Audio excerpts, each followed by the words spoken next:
perwakilan SKB Sembagud. Mungkin Pak Erwin, kami persilakan Pak memberikan pandangan tentang bagaimana SKK Migas mengelola rantai supply ini dengan baik sehingga dunia usaha itu nyaman, Pak.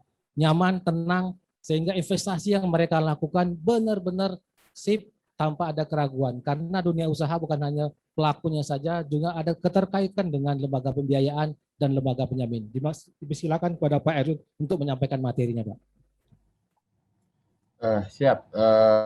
Assalamualaikum warahmatullahi wabarakatuh. Salam sejahtera untuk kita semua.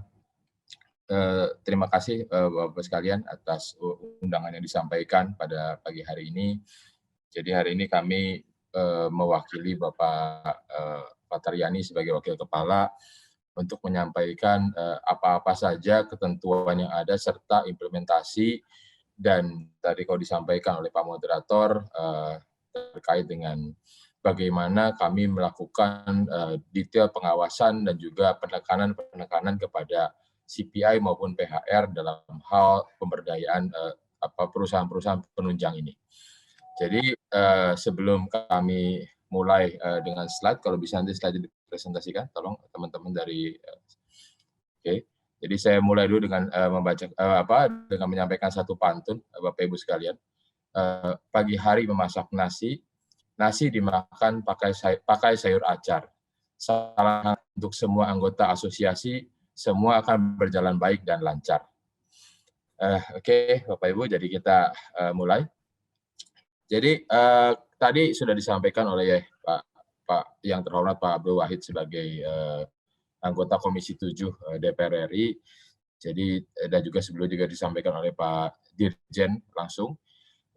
Kami dari SKK Migas secara prinsip sangat sejalan dan mendukung kebijakan-kebijakan yang sudah disampaikan oleh Pak Dirjen maupun Pak anggota DPR Komisi 7 yang terhormat tersebut. Jadi next, silakan lanjut. Jadi ini cuma overview saja Bapak Ibu, ini cuma sebagai reminder, dan ini adalah tanggal yang akan kita ingat-ingat, menjadi tanggal yang sangat bersejarah, karena pada tanggal 8 Agustus pertama kalinya Blok Rokan akan kembali ke Republik dan akan dikelola oleh PT Pertamina Hulu Rokan. Dan walaupun dengan skemanya growth split, kembali next, yang menjadi poin yang kami sampaikan adalah keberpihakan dari SKK Migas maupun dari negara tidak akan ada perubahan, dan kita tetap akan mengawal secara detail dan secara terperinci mengenai bagaimana proses teman-teman dari penunjang perusahaan-perusahaan penunjang ini dapat bekerja tetap dengan tenang dan baik. Itu pointersnya dari slide pertama ini. Next. Ya, jadi ini kalau menjadi fokus utama Bapak Ibu, ini dapat dibaca. Jadi ada 3 poin yang selalu disampaikan oleh manajemen SKK Migas, dan ini menjadi tugas kami untuk selalu mengawasi dan berkoordinasi terutama dengan rekan-rekan dari perwakilan Sembagud. Jadi yang nomor 1 adalah bagaimana upaya SKK Migas untuk mempertahankan laju produksi, Bapak Ibu. Dan ini salah satu contoh bukti yang paling menarik adalah di akhir-akhir masa periode CPI, Bapak Ibu, kita melihat secara langsung bahwa kita melakukan proses pengeboran yang cukup masif dengan angka kira-kira 115 sumur di awal, dan kemudian setelah melihat kondisi yang ada masih bisa ditambahkan lagi 77 sumur tambahan di masanya CPI. Ini belum termasuk Bapak Ibu dengan sekitar 80 wells yang akan dibor oleh PHR. Nah, tapi di sini upayanya dalam mempertahankan laju produksi adalah jangan melihat ini adalah CPI atau PHR, tapi sekitar 200 sumur lebih ini akan menjadi tambahan produksi yang akan ditargetkan untuk memenuhi target tahun 2021. Ya. Dan yang menjadi menarik Bapak Ibu, secara fakta yang ada, dengan tambahan wells yang ada ini ternyata tidak ada satupun perusahaan luar negeri. Jadi ini kami laporkan Pak Pak anggota dewan yang terhormat bahwa ini menjadi prestasi dan kita menjadi sangat berbangga karena seluruh vendor yang ikut dalam proses pengeboran semuanya vendor dalam negeri. Jadi ini menjadi sebuah apresiasi dan saya harus applause kepada perkembangan-perkembangan yang sudah dilakukan oleh vendor-vendor yang ada di wilayah kerja Rokan selama ini. Kemudian yang kedua, Bapak Ibu, menjaga kelancaran dan kehandalan operasi. Ini juga sebuah proses yang harus kita kawal terus-menerus karena untuk sebab itu kita mengeluarkan konsep namanya kontrak mirroring, Pak. Jadi bukan hanya di Rokan saja, tapi ini sudah kita mulai sejak tahun 2017 pada saat peralihan total ke dari total ke Pertamina Hulu Mahakam. Nah, tujuannya adalah bagaimana kita bisa mengawal proses transisi ini dan vendor-vendor utama yang menjaga proses produksi ini tidak terganggu. Nah, nanti setelahnya untuk penunjang-penunjang lainnya itu kita akan minta supaya Pertamina Hulu Rokan itu segera melakukan pengadaan dengan tetap memperhatikan pagar-pagar pengembangan yang sudah dilakukan oleh CPI terutama untuk LBD yang sudah ada selama ini. Kemudian yang ketiga adalah kembali mengoptimalkan keterlibatan sumber daya lokal di daerah operasi. Ini wajib Bapak Ibu, dan mungkin ke depan ini tadi kalau ada teman-teman Pertamina Hulu Rokan itu akan kami sampaikan secara detail dan lebih tegas lagi, dan secara surat pun nanti akan kami sampaikan bahwa pemberdayaan ini menjadi penting dan bukan hanya yang disampaikan Pak Abdul Wahid tadi tepat sekali, bukan hanya bicara bagaimana orang menjadi vendor, Bapak Ibu, tapi bagaimana membangun juga perusahaan-perusahaan UKM, UMKM yang berada di sekitar wilayah kerja Rokan tersebut. Ya, jadi bagaimana kita membesarkan warung makan, bagaimana kita membesarkan warung kopi, itu menjadi sebuah target yang seharusnya harus dikedepankan oleh rekan-rekan Pertamina Hulu Rokan pada saat ini sudah beralih. Karena ini memang sejalan dengan apa yang diamanatkan oleh ketentuan-ketentuan yang lebih tinggi. Next. Nah, salah satu ketentuan yang muncul, Bapak Ibu, itu adalah di Permen SDM nomor 8 tahun 2017 mengenai cross split ya. Jadi ini sudah Bapak Ibu bisa baca sangat detail di sini ya. Bagaimana di situ bagaimana di pasal 3 huruf O itu pengutamaan penggunaan tenaga kerja Indonesia, pemanfaatan barang jasa dalam negeri, pengembangan masyarakat sekitarnya dan masyarakat adat. Itu sudah tercantum. Kemudian di pasal 6 dan lampirannya juga disampaikan bahwa akan ada kompensasi, Bapak Ibu. Akan ada kompensasi lebih bagi splitnya K3S apabila bisa mencapai nilai-nilai TKDN yang dimaksud. Kemudian juga di pasal 18 disebutkan juga kewajiban kontraktor. Jadi bukan lagi mendorong atau memaksimalkan, tapi sudah bicara kewajiban kontraktor untuk penggunaan tenaga kerja dalam negeri, pemanfaatan barang jasa teknologi, serta kemerdekayaan dan rancang bangun dalam negeri. Jadi semua sudah dituliskan secara jelas dalam Permen SDM nomor 8 tahun 2017 ini. Next. Lanjutannya Bapak Ibu, ini urutannya. Jadi besarnya split seperti yang disampaikan oleh Pak Dirjen tadi, ini clear sekali akan ada pembagian variabel. Ya, jadi kalau misalkan Bapak Ibu melihat di kolom ini, di tabel ini, bisa dilihat dengan baik bahwa apabila pemakaiannya kurang dari 30%, maka K3S tidak akan mendapatkan tambahan split. Ya, kalau 30 sampai 50% itu akan dapat 2%, 50 sampai 70% itu 3%, dan 70 sampai 100% itu adalah 4%. Dan ini kalau dibayangkan Bapak Ibu, jangan bicaranya angkanya, oh kok persentasenya kecil ya. Tapi bisa dibayangkan kalau produksi Rokan tadi misalkan 200.000 barel per day, ya kan, 200.000 barel per day dikalikan harga ICP, nah itu akan ada tambahan 4% ya dari situ. Jadi kalau bicara value sangat besar, Bapak Ibu. Jadi jangan dianggap bahwa angka 234 ini kecil sekali, tidak. Ini bahkan identik dengan penambahan-penambahan untuk pekerjaan-pekerjaan di daerah-daerah yang cukup sulit, misalkan di laut dalam, angka-angka juga sekitar 2-3%. Karena kenapa? Angka ini menjadi angka yang ngambilnya dari produksi awalnya, bukan dari pembagian kepada K3S-nya. Jadi harus difahami. Nah, tapi di sisi lain, seperti yang disampaikan oleh Pak Dirjen di awal forum tadi, ini juga menjadi PR kita bersama, dan ini menjadi tugas kami dari Divisi Pengelolaan Rantai Suplai dan Analisis Biaya, Bapak Ibu, bahwa selanjutnya kita juga harus bisa mengembangkan. Ini teman-teman PHR, teman-teman dari K3S lain seperti Pertamina EP ataupun BOB yang ada ataupun IMP yang ada di Provinsi Riau ini, kita minta untuk terus mengembangkan dan atau mendevelop vendor-vendor yang ada di K3S.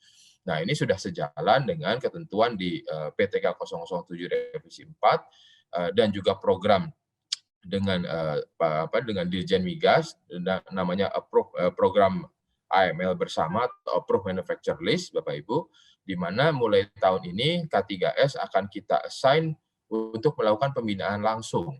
Jadi akan dipilih nanti ada 2-3 perusahaan setiap tahun itu yang akan dibina langsung oleh K3S. Tapi bukan berarti hanya 2-3 itu saja. Setiap vendor yang nanti memang berminat, silahkan menghubungi K3S terkait dan di CC ke kami di SKK Migas, sehingga kami bisa melakukan pemantauan lebih lanjut bagaimana proses pembinaan ini dilakukan.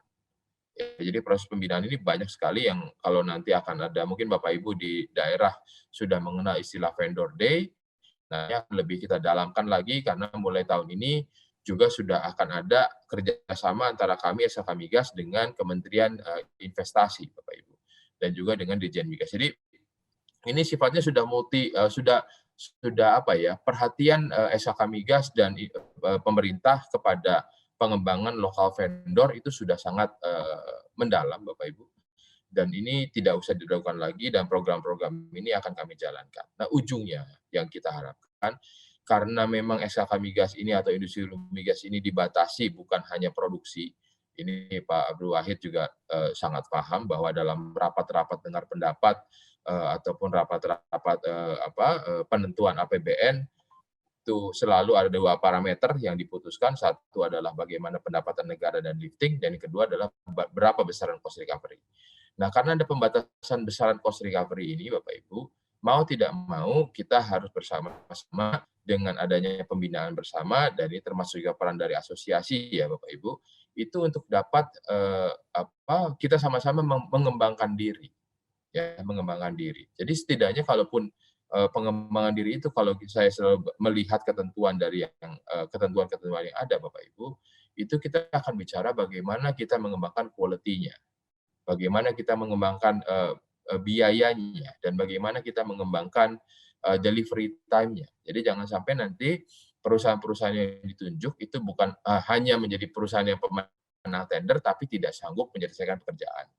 Ya Bapak Ibu, yang kita cari adalah perusahaan-perusahaan yang sanggup menyelesaikan pekerjaan dan membantu pencapaian produksi daripada K3S kami. Dan ini akan kita kerjakan secara bergandengan tangan sebagai mitra kerja yang setara antara pihak lain dan satu pihak dengan pihak yang lain. Next. Nah, ini juga di Permen 15 tahun 2013, Bapak Ibu, di sini juga bisa jadi referensi. Ya, di sini bisa terlihat bahwa ada komoditas-komoditas di situ, ada target-target TKDN yang sudah dicanangkan, dan bagaimana kita bisa mengejar program, ya ini juga menjadi PR kita bersama. Jadi inilah salah satu dukungan dari pemerintah, Bapak Ibu, dan bukan baru sekarang, tapi sudah dari tahun 2009, 2013, terus berkembang. Sekarang ada PP 29 tahun 2018 tentang pemberdayaan industri dalam negeri. Jadi kalau menurut saya perangkat regulasinya sudah sangat kuat, Bapak Ibu. Bahkan next dalam PTK perubahan PTK 066 revisi 1 terkait gross split, bahwa referensinya dicantumkan tersebut di bab 2 di angka 2.9, bahwa kewajiban penggunaan TKDN oleh K3S gross split sekurang-kurangnya sebagaimana diatur dalam peraturan Menteri yang mengatur TKDN pada kegiatan usaha hulu migas dan gas bumi. Jadi tetap berjalan, Bapak Ibu. Kalau nanti bicara yang offshore-nya, itu juga merefer kepada Permenhub terkait dengan asas kabotaj. Ya, jadi semua perangkat ini tetap berlaku Bapak Ibu, karena kami akan mengawasi sejauh mana variabel split tadi dapat diberikan kepada K3S. Ya, jadi sepaham dengan yang disampaikan Pak Abdul Wahid tadi bahwa kita tidak akan juga segan-segan memberikan teguran apabila Pertamina Hulu Rokan itu sedikit-sedikit bawa anak perusahaan atau cucu perusahaannya. Karena satu hal yang sudah kami sampaikan kepada tim Pertamina Subholding Hulu, Pak Abdul Wahid serta rekan-rekan sekalian, bahwa kalaupun memang akan ada sinergi BUMN, karena itu memang ada permen sendiri terkait dengan sinergi BUMN, tapi kita minta yang boleh disinergikan itu memang untuk segala teknologi atau peralatan yang memang dimiliki oleh anak atau cucu perusahaan tersebut. Kami tidak mau nantinya ada pakai benderanya adalah anak perusahaan atau cucu perusahaan, tapi yang kerja adalah teman-teman sekalian dalam bentuk subkontraktor. Ini kami sangat tidak mengharapkan kondisi tersebut, dan ini sudah kami sampaikan dalam beberapa kali kesempatan Bapak Ibu, dan mungkin nanti kalau Pak Abdul Wahid bisa menyampaikan juga di fase berikutnya menjadi lebih lengkaplah penekanan kepada Pertamina terkait bagaimana kita mengawal supaya memang semua bekerja pada porsinya. Jadi memang kalau memang kerjanya untuk porsi perusahaan asing karena memang teknologi tinggi dan mahal, ya silakan. Ini porsinya perusahaan anak perusahaan karena memang alatnya dan kompetensi yang ada di situ, silakan. Tapi kalau di perusahaan ini harus dikerjakan oleh perusahaan lokal, juga harus pada porsinya. Dan ini akan kita lihat secara bersama-sama dan kita kawal secara bersama-sama. Next. Nah, ini program untuk transisi. Mohon maaf, Bapak Ibu. Jadi ini untuk program transisi Rokan, terutama khususnya adalah meneruskan bagaimana program Local Business Development atau LBD yang sudah dibangun oleh Chevron sejak 2001. Dan saya lihat sudah luar biasa karena rekan-rekan LBD ini sudah dibina sampai 700 perusahaan lebih dan sudah memperoleh sekitar 7.800 kontrak selama ini. Jadi saya yakin bahwa teman-teman daripada LBD seperti yang disampaikan oleh Pak anggota Dewan yang terhormat, ini adalah perusahaan-perusahaan yang sudah punya pemahaman dan sudah makan banyak asam garam. Jadi ya kita minta nanti, dan ini surutnya mungkin dalam waktu minggu ini akan kami sampaikan juga ke Pertamina Hulu Rokan bahwa LBD ini programnya harus dilanjutkan Bapak Ibu dan harus dikembangkan terus, jadi tidak berhenti di angka 700 perusahaan tapi harus lebih banyak lagi. Ya kita bayangkan dulu yang namanya Chevron bisa 700, masa kalau Pertamina kurang dari 700. Ini menjadi challenge yang harus kami sampaikan kepada Bapak Ibu sekalian. Tapi ini ya memang di satu sisi Pertamina akan kita minta, tapi itikat baik dari teman-teman perusahaan di daerah juga harus mau mengembangkan kompetensinya, mengikuti kebutuhan-kebutuhan yang diharapkan oleh rekan-rekan Pertamina. Karena kita ini memang betul Bapak Ibu tidak bisa bertepuk sebelah tangan ya, tidak bisa kita bicara oke, saya punya barangnya A, Pertamina harus ambil. Nah, saya tidak saya berharapnya tidak seperti itu Bapak Ibu, tapi ada jembatan komunikasi yang mana setelah ini Pertamina Hulu Rokan harus membuka pintu besar-besar kepada seluruh calon penyedia jasa yang memang punya kompetensi untuk diakses ataupun dibina. Konsep pembinaan ini menjadi penting Bapak Ibu. Sehingga nantinya perusahaan-perusahaan yang terdaftar di industri hulu migas untuk bisa ikut bersaing dan ikut tender itu bisa semakin banyak, karena kami yakin dengan konsep competitiveness itu akan semakin makin tinggi yang namanya cost efisiensi akan dihasilkan. Mungkin sementara karena ini waktu ya Bapak Ibu sekalian, nanti mungkin kita akan dalami dalam sesi diskusi atau tanya jawab. Mungkin ini dulu yang dapat kami sampaikan Bapak Ibu. Terima kasih sekali, dan sebelum kami tutup saya sampaikan satu pantun lagi. Petang hari bermain bola, balik ke rumah dapat ketan sari kaya. Terima kasih atas dukungan alih kelola. Semoga WK Rokan tetap berjaya. Terima kasih. Wassalamualaikum warahmatullahi wabarakatuh. Waalaikumsalam